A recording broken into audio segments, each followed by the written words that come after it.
lệ với bay tha xì lo an dân ngô sona đưa sư ang ni về nâng khâu nơ xa nơ sơi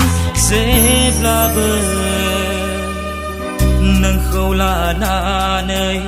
si mang nụ sơi nâng khâu là na nơi si mang nụ sơi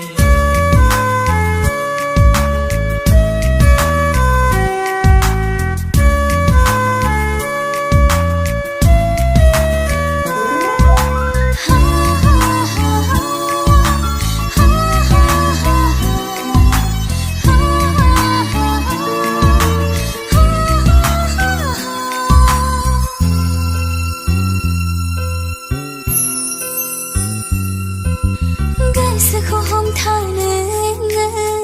ôn lại không là nani nang không như san na kham lia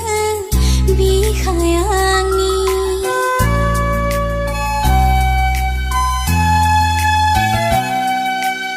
sẽ không hôm tha nữa ôn lại không là nani nang không như san na kham lia bi khayani ang khôn na